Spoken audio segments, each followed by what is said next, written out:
बिस्मिल्लाहिर्रहमानिर्रहीम। अस्सलाम वालेकुम। 7 दिन में मुकम्मल सिलाई सीखने के कोर्स का आज तीसरा दिन है।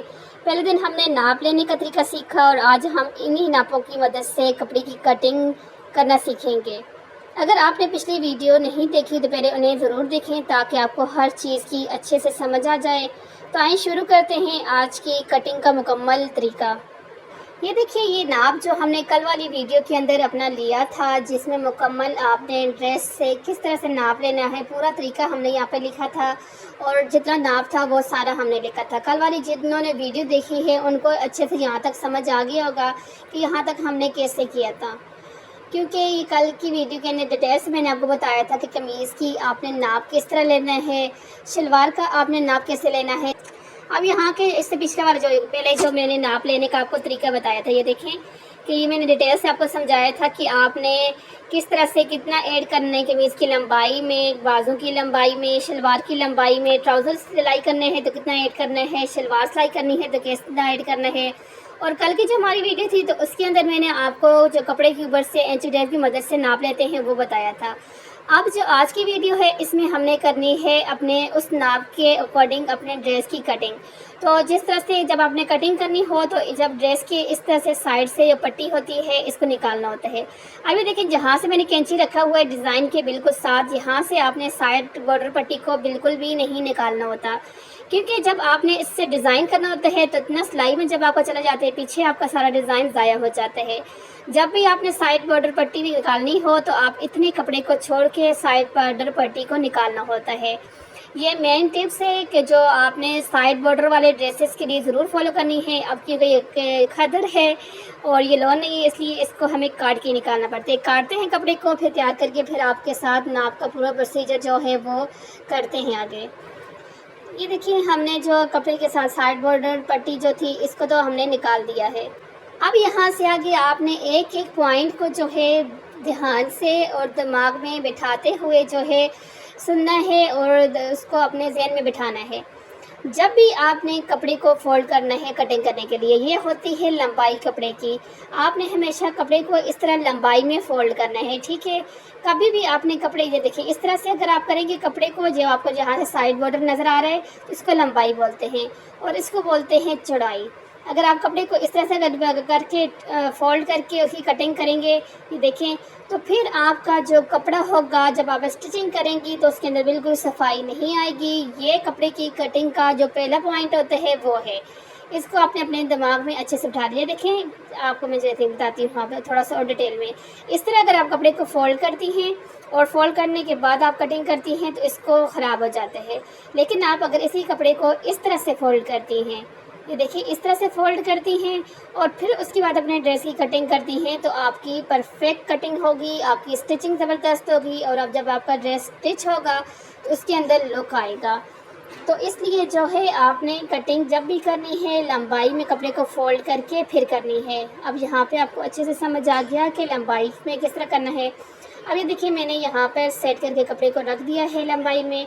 तो उसके बाद क्योंकि हमने इसी कपड़े के अंदर से बाजू भी निकालने हैं तो उसके लिए आपने पहले लेना है यहाँ से अपने, ये देखिए हिप्स का, कि आपके हिप्स कितने हैं। आपने अपने हिप्स से जो है 2 इंच या 3 इंच एक्स्ट्रा कपड़े को रखना है, क्योंकि अगर आप न्यू हैं तो आप बिगनर्स हैं तो आपने 3 इंच ही रखना है। अदरवाइज़ आपने पाइपिंग वगैरह लगानी है 2 इंच भी काफ़ी होते हैं। तो इसलिए अब हमारा हिप्स जो है 22 है। तो अब मैं यहाँ पर आपको पहले ये कपड़े का नाप लेके बताती हूँ कि हमने कितना निकालना है। ये देखें, अब हमने 24 जैसा 22 में 2 ऐड करेंगे तो ये देखें इसका हाफ कितना हुआ 12। तो अब यहाँ पे हमने अपना 12 इंच जहाँ पे आता है वहाँ पे करेंगे। ये देखें, यहाँ पर हमारा 12 आ रहा है, ये आ रहा है। तो अब यहाँ से इस कपड़े को हम ऊपर उठाएंगे। ये देखें, यहाँ से कपड़े को इस तरह से पकड़ने के बाद आपने बिल्कुल सेट करके रखा। ये देखिए, मैं आपको इस तरफ से करके और क्लियर क्योंकि मेरी कोशिश यही है कि आपको अच्छे से समझ आ जाए। अब ये देखिए, यहाँ से इस तरह से हमने कपड़े को रखा। जितना अब 11 22 हमारे हिप्स से, तो हमने 2 इंच एक्स्ट्रा रखना है तो इसलिए यहाँ पर हम 12 पे रखते हैं इस तरह से। और यहाँ से इस कपड़े को आपने लेना है, यहाँ पर इस तरह से सेट करना है। ये इस तरह से रखेंगे और बिल्कुल बराबर रखने के बाद जो इस तरह से साइड से जो कपड़ा हमारा बचता है उसको अब यहाँ से हम कटिंग करके निकालेंगे, क्योंकि उसी की हमने बाजू बनाने हैं। तो यहाँ से एक दफ़ा फ़ोल्ड करके रखने के बाद फिर आपने एक दफ़ा चेक कर लेना है कि कपड़ा आपका जब फ़ोल्ड किया है वो ज़्यादा नहीं है, कम नहीं है। ज़्यादा हो जाए तो मसला नहीं है, लेकिन कम हो जाए तो फिर आपका मसला बन जाएगा। तो इसलिए अब बिल्कुल जितना हमें चाहिए था उतना ही है। तो यहाँ से ये वाला जो हमारा कपड़ा है इसको अब हमने यहाँ से निकाल देना है। अब इस तरह के जो होते हैं इसको निकालते वक्त जो है अक्सर लड़की कंफ्यूज हो जाती है कि हम क्या करें। तो उसके लिए बिल्कुल आसान है कि आप इस तरह से पहले थोड़ा सा कट लगाएं। कट लगाने के बाद इस तरह से कपड़े को थोड़ा सा खींचें। खींचने के बाद ये देखिए यहाँ से कोई भी धागा एक पकड़ें और इस तरह से उस धागे को बाहर की तरफ निकाल दें। ये बिगिनर्स के लिए बात कर रही हूँ। जब आप प्रोफेशनल तरीके से सीख जाएंगे तो फिर आपके लिए ये काम मुश्किल नहीं होगा कपड़ा निकालना। तो ये देखिए आपको यहाँ पे एक लाइन नज़र आ रही है ना, बस आपने इस लाइन के जहाँ तक आपको लाइन नज़र आ रही है वहाँ तक कटिंग करें। जहाँ से लाइन ख़त्म होती है दोबारा से फिर इसी तरह से धागा खींचें और फिर कटिंग शुरू कर दें। इसी तरह से मैं जो है अपना सारा जो यहाँ से ये वाला कपड़ा है इसको निकाल दूँगी। अब मुझे आगे कटिंग की ज़रूरत नहीं है बार बार, क्योंकि मुझे अब ज़ाहिर सी बात आइडिया हो गया है कि किस तरह से निकालने हैं। आपके लिए मैंने ये पॉइंट रखा था कि जो न्यू बिगिनर्स हैं उनके लिए ये स्पेशल है, ठीक है। ये बस अब यहाँ से सारा कपड़ा मैं निकाल दूँगी। निकालने के बाद इसको सेट करके रखना है। डबल किया और डबल करने के बाद इस तरह से डबल करा लंबाई के अंदर सारे कपड़े को, और ये लंबाई में हमने डबल कर दिया है। अब इसके बाद इसको इस तरह से डबल करेंगे। पहले जिस तरह लंबाई में आपने डबल किया और उसके बाद इस तरह से इसको जो है 4 पीस हमारे हो जाएंगे, 2 नीचे 2 ऊपर, और इसको अच्छे से आपने सेट करके रख देना है। जितना आपका कपड़ा अच्छे से बराबर करके रखेंगे, प्रेस करके रखेंगे, कटिंग उतनी अच्छी होगी। अब यहाँ से ये देखिए मैं इसको बिल्कुल सेट कर लूँगी, क्योंकि अभी जिस टाइम मैं वीडियो बना रही हूँ कटिंग कर रही हूँ इस टाइम पे लाइट नहीं है, सो इसलिए इसको मैं हाथ से ही अच्छे से सेट करती हूँ। वरना जो प्रेस करना ज़रूरी होता है, कटिंग से पहले आपने कपड़े को अच्छे से प्रेस करना है, प्रेस करने के बाद आपने कटिंग करनी है। तो अब यहाँ पे जो देखिए हमने लेंथ लेनी है। अब हमारी तैयार लेंथ जो है 43 है। तो अब कितना इसमें प्रेस करना होता है वो आपको मैंने पहले वीडियो में डिटेल से बता दिया है, तो इसलिए अब आपको पता है कि कितना नेट इसके अंदर करना है। तो फिर भी 43 है, ये देखें, फिर भी मैं आपको बता देती हूँ। ये 43 है हमारा तैयार, और ये 45 हमने ली है, ठीक है, इस तरह से। और ये हमारी लेंथ हो गई है। और अब शुरू करते हैं अपनी कमीज़ की कटिंग प्रॉपर तरीके से। तो उसके बाद यहाँ से हमने शोल्डर लेने हैं 8। ये देखिए बिल्कुल सीधी आपने स्ट्रेट लाइन लगा लेनी है।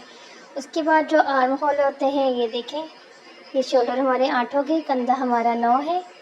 ये पहले देखिए ये 8 लगा दिया और उसके बाद ये कंधा आ गया।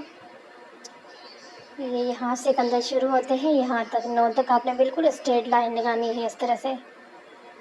ये 9 तक हमने 9 तक लगा देंगे। ये देखें ये 9 तक आपने बिल्कुल स्ट्रेट लाइन लगा दी। अब यहाँ से इंची टेप उठाएंगे और बिल्कुल सीधी एक लाइन ऐसे लगा देंगे। और उसके बाद यहाँ पर आपने ये देखिए, अगर आप पतला है बहुत ज़्यादा थिन है कोई तो 1.5 पे रखेंगे, अगर नॉर्मल है तो 2 पे रखेंगे, और अगर बहुत ज़्यादा कोई मोटा है तो फिर यहाँ से हम रखेंगे 2.5 पर, ठीक है।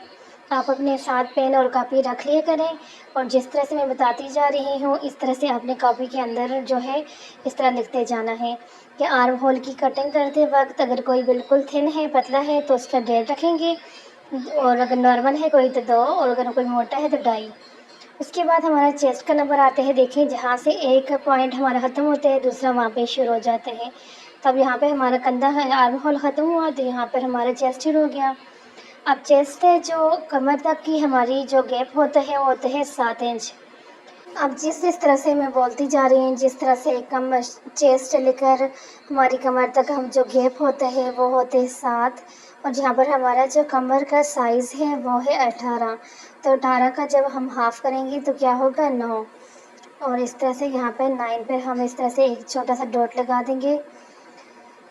और इसके बाद पहले तो हमारा आ गया चेस्ट से लेकर कमर तक। अब कमर से लेकर हिप तक हमारा कितना गैप होता है, तो हिप तक भी जो होते हैं जिस तरह से चेस्ट से लेकर उस तक कमर तक 7 होते हैं, इसी तरह से कमर से लेकर हिप तक जो होता है वो भी 7 होते हैं। लेकिन अगर किसी का छोटे है तो वो यहाँ से कमर से नीचे जो है 6 पे लगा सकते हैं। अगर किसी का कद और ज़्यादा है वो 8 पे लगा सकता है। ये जो बातें मैं 7 आपको बता रही हूँ, इनको आपने अपनी कॉपी के रजिस्टर के अंदर जो भी जिस पे भी आप स्टैंड लिख रही हैं उसके ऊपर 7 लिखती जाएंगी। तो आपके माइंड में होगा जब जिस यानी कि अगर किसी छोटे बंदे का करेंगी तो फिर आपके ज़हन में होगा कि इतना गैप रखना है यहाँ पर, और किसी यानी कि मोटे बंदे के करना होगा फिर भी आपके ज़हन में होगा। तो इन चीज़ों को अपने ज़हन में रखना है आपने। तो उसके बाद इस तरह से यहाँ पर 1 इंच तक आपने कपड़ा अंदर छोड़ना है और फिर यहाँ पे इस तरह से लाइन ड्रॉ करनी है बाहर वाली साइड पर। तो यहाँ से ये देखिए जो अंदर वाली साइड पे पहले मैंने जो लाइनें लगाई थी वो हमारी वहाँ पे सिलाई लगेगी, और ये बाहर वाली जो कटिंग वाली दूसरी लाइन है, ये देखें ये अंदर वाली लाइन जो है कटिंग वाली सिलाई वाली, बाहर वाली कटिंग वाली होगी। अब यहाँ पर आपने जो जो पॉइंट है ये देखिए हिप का जो पॉइंट है आपने इस तरह से ऊपर से इस तरह उंगली रखनी है, प्रेस करना है तो वहाँ पर निशान लगा देना है, और उसके बाद कमर पे इस तरह से लगाना है। और उसके बाद यहाँ पर जितने भी गिने 3 पॉइंट हैं, 3 पॉइंटों के ऊपर हमने जो निशान लगाए थे आपने इस तरह लगाने हैं। उसके बाद फिर यहाँ से 2 कपड़े अपने ऊपर उठाने हैं, ऊपर से उंगली से प्रेस करने हैं, जहाँ पे आपको फील होगा कि ऊपर वाले निशान के साथ इस तरह से नीचे वाले निशान लगा दिया, और फिर इस तरह से निशानों को लगा देंगे। ये निशान बहुत ज़्यादा ज़रूरी हैं क्योंकि जब आप स्टिचिंग करेंगी और ये जो जितनी भी आपके लगे हुए हैं लाइनिंग जो ड्रॉ की हुई हैं, इनसे ये होगा कि आपकी स्टिचिंग बहुत ज़बरदस्त होगी, क्योंकि आप लोग बिगिनर हो। तो इसलिए जो है आपने इन लाइनों को डिटेल से समझ के ज़रूर लगाना है। और उसके बाद ये देखें यहाँ पर ये शोल्डर कटिंग होती है, ठीक है, इसको शोल्डर कटिंग बोलते हैं। यहाँ पर 1 इंच पर आपने यहाँ पे निशान लगाना है, और उस निशान के बराबर इस तरह से तिरछा करके ऊपर वाली साइड से कंधे से इस तरह से एक लाइन बना देनी है, और फिर यहाँ से इसको इस तरह से तिरछा आपने काट लेना है।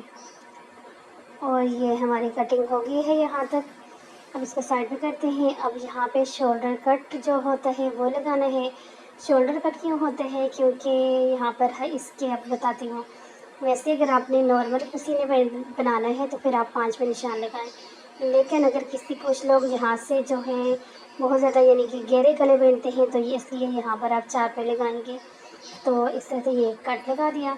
अब इस कट के लगाने का मकसद ये होता है कि जब हम लोग नेक बनाते हैं तो यहाँ पर हमें पता होता है कि यहाँ से अपने नेक का डिज़ाइन हमने शुरू करना है। अब एक कमीज़ का पार्ट जो है नीचे से मैंने हटा दिया है, एक पार्ट हमारे पास रह गया है। जो पार्ट मैंने हटाया है वो है बैक साइड का, और ये फ्रंट साइड है जो भी आपके सामने है। अब यहाँ से इसका हाफ़ किया, ठीक है, क्योंकि नॉच हमने रखा था कटिंग करने के बाद 8 आ गया, 8 का हाफ़ 4, और 4 का हाफ़ नीचे और इस साइड पे 2। इस तरह से आप हाफ 2 पैर अब यहाँ पे निशान लगा लेंगे। ये देखिए यहाँ से हाफ किया और इसका हाफ यहाँ पे 2, और इस पे यहाँ पे आपने इस तरह से 1.5 इंच पे रखना है, ठीक है। ये इस तरह से ये 1.5 इंच होता है। इस तरह आपने फिर इसके हाफ पर 1.5 इंच पर ये रखी, ये लाइन ड्रॉ की। अब इस लाइन को आपने यहाँ से इस तरह से गोलाई में लेके जाना है यहाँ, और फिर ऊपर यहाँ से गोलाई में तिरछा विरछा कुछ नहीं, बस गोलाई में जाते जाएं जहाँ से बाहर। ये देखिए ये हमारी फ्रंट साइड की जो है कटिंग होती है। आपने देखा होगा कि इधर आर्म होल के साथ से कुछ लोगों के कपड़ा जमा हुआ होता है, और आपने यहाँ पे ये इस तरह से क्रॉस निशान लगा लेना है, क्योंकि स्टिचिंग के टाइम आपको जहन में हो कि ये हमारी सीधी साइड है। और उसके बाद अब आपने यहाँ से इस कपड़े को निकाल लेना है। इस कटिंग से आपकी कमीज़ के जो आगे वाली साइड पे कुछ लोगों का कपड़ा जमा होता है बाजू के साथ वाली जगह पे यहाँ पे, तो वो कपड़ा जमा नहीं होता, बहुत अच्छी फिटिंग आती है और अच्छा सा लुक आता है। ये हमारी शर्ट की होगी कटिंग। अब स्लीव्स की कटिंग करते हैं। तो स्लीव्स की कटिंग करने के लिए अब ये देखिए ये हमने कपड़ा रख दिया है, ये स्लीव्स का हमारा कपड़ा है, इसको मैंने डबल करके रख दिया है। डबल करके रखने के बाद अब इसकी सबसे पहले लेते हैं हम लेंथ। तो हमारी लेंथ तैयार जो है वो है 22। तो इसके अंदर हमने जो है ऐड करना है, तो अगर आपने बगैर पाइपिंग के ऐड कर रही हैं तो फिर आप 25 रखेंगी, और अगर आपने पाइपिंग लगानी है फिर आपने 24 रखना है। तो मैंने पाइपिंग लगानी है, ये देखें यहाँ से मैंने निकाल दिया, इसको निशान लगा दिया। अब इस पार्ट को हम यहाँ से अलग करेंगे, ये अलग कर दिया। अब इसको यहाँ से फोल्ड करेंगे क्योंकि इसकी जो चौड़ाई है वो कम है, तो इसके लिए हमें यहाँ से पीस डालना पड़ेगा। ये देखें अब हमें कितने, क्योंकि काफ़ी सारा कपड़ा यहाँ से कम है तो 9 इंच तक हमने इसको रखना है। देखें कंधा हमारा 9 है, तो इसलिए ये यहाँ से जो हमारी इसकी बाजू की पीछे वाली बैग वाली साइड जो होती है उसको हमने अपने कंधे के हिसाब से रखना होते हैं। तो अब ये देखिए यहाँ से ये 9 इंच में मैंने इसकी जो है लंबाई इस तरह से चौड़ाई रख दी है। लंबाई हमारी 24 रखी है। और उसके बाद इस तरह से ये देखिए मैंने सामने की कटिंग करने में थोड़ी आसानी होगी। तो अभी अपने में इस तरह रखना है और फिर इसके साथ ये जो दूसरा कपड़ा है इसको हमने यहाँ पे बराबर करके रख के इस तरह से डबल करेंगे और डबल करने के बाद यहाँ पे इसको रखेंगे। ये देखिए ये कपड़ा जो है हमने दूसरा बिल्कुल सेट करके रख दिए है इसके साथ। अब यहाँ पे इस तरह से आपने 3 पे निशान लगाना है और फिर ये देखें 9 हमारा बिल्कुल पूरा है, तो 3 पे हमने वहाँ पे निशान लगाया इस तरह से और अब 3 पे इस तरह से, 3 में चौड़ाई में 3 में लंबाई में। अब उस निशान को इस निशान के साथ में इस तरह से इंची टेप रख के मिला लेंगे ये, और ये इस तरह से ये हो गया। अब हम करेंगे नाप अपने आगे वाली साइड का। आगे वाली साइड हमारी कितनी है 5, तो अब यहाँ से करेंगे। अब जिस तरह से 5 इंच है तो हम यहाँ पे 6 पे निशान लगाएंगे। 6 पे निशान लगाने के बाद इस निशान को इस तरह यहाँ तक इस तरह करके यहाँ पे इंची टेप की मदद से लाइन ड्रॉ कर देंगे। 5 हमारा तैयार है, तो 6 हमने इसके लिए रखा है कि 1 इंच हमारा सिलाई के अंदर आ जाएगा और जो है पीछे से हमारा हो जाएगा। तो बस यहाँ से आपने कटिंग करनी है और ये देखिए अब आप बैक साइड से कटिंग करें और ये आपकी जो कमीज़ की कटिंग होगी कंप्लीट। ये आप करते हैं सलवार की कटिंग, वो इंशाल्लाह नेक्स्ट वीडियो के अंदर करूँगी। यहाँ तक आपको अच्छे से डिटेल से समझ आ गया होगा कि हमने अपनी कमीज़ की कटिंग किस तरह करनी होती है। नाप लेने का तरीका आपको आ गया पहली वाली वीडियो के अंदर, और कटिंग का यहाँ पर कमीज़ का आ गया। शलवार का इंशाल्लाह कल करेंगे और इंशाल्लाह कल की वीडियो में फिर दोबारा से मिलते हैं। नेक्स्ट क्या करना है, कल सलवार करनी है, फिर उसके बाद स्टिचिंग करनी है। कटिंग का हमें इंशाल्लाह कमीज़ का हो गया, सलवार का भी हो जाएगा। मिलती हूँ आपके लोगों के साथ इसी तरह की नई वीडियो के अंदर जिसमें आप सीखेंगी कि सलवार की कटिंग किस तरह करते हैं। सलवार की कटिंग करना बहुत आसान है।